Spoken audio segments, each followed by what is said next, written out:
Mister driver T-shirt அடிக்கிற பிளானை நம்ம கேன்சல் பண்ணிட்டோம்.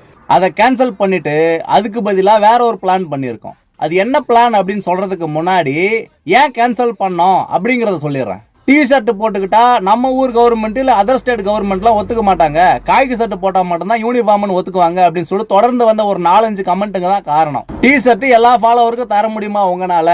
கொடுத்தா எல்லாருக்கும் கொடுக்கணும், உனக்கு பிடிச்சவங்களுக்கு மட்டும் கொடுக்க கூடாது, அது என்ன நியாயம் அப்படின்னு கேட்டிருக்காரு. எல்லாருக்கும் கொடுக்கணும்னா நம்ம மிஸ்டர் டிரைவர் சேனலை மட்டும் யூடியூப்ல, ஃபேஸ்புக்ல, இன்ஸ்டாகிராம்ல மொத்தமா 4 லட்சம் பேருக்கு மேல ஃபாலோ பண்றாங்க. எல்லாருக்கும் கொடுக்கறதுக்கு என்கிட்ட பட்ஜெட் கிடையாது. இத்தனை கேள்விக்கு பதில் சொல்ல தெரிஞ்ச எனக்கு ஒரே ஒரு கேள்விக்கு மட்டும் பதில் சொல்ல தெரியல. அந்த கேள்விக்கு பதில் நீங்களே சொல்லிடுங்க. இது இலவசமா அல்லது விற்பனையா? இப்போதைக்கு எனக்கு ₹1 கூட லாபம் வைக்காம என்ன விலைக்கு நம்ம அங்க ரெடி பண்றோமோ அதே விலைக்கு அவங்க அட்ரஸ்க்கு கொரியர் போட்டுடலாம். டி-ஷர்ட் அடிக்கிறதுக்கு பதில் வேற ஒரு ஐடியா பண்ணியிருக்கேன் அப்படின்னு சொன்னா பாத்தீங்களா? வேற ஐடியானா ரொம்ப காம்ப்ளிகேட்டட்லாம் கிடையாது. டி-ஷர்ட்டுக்கு பதில் சர்ட்டாவே அடிச்சாச்சு. மிஸ்டர் டிரைவர் அப்படின்னு பெயர் போட்ட காகி சட்டங்க ரெடி ஆகிட்டே இருக்கு. இதை பத்தின அப்டேட் நான் அடுத்த வீடியோல கொடுக்குறேன். அந்த சர்ட்டோட சாம்பிள் எப்படி இருக்கு அப்படிங்கறத நீங்க பாருங்க.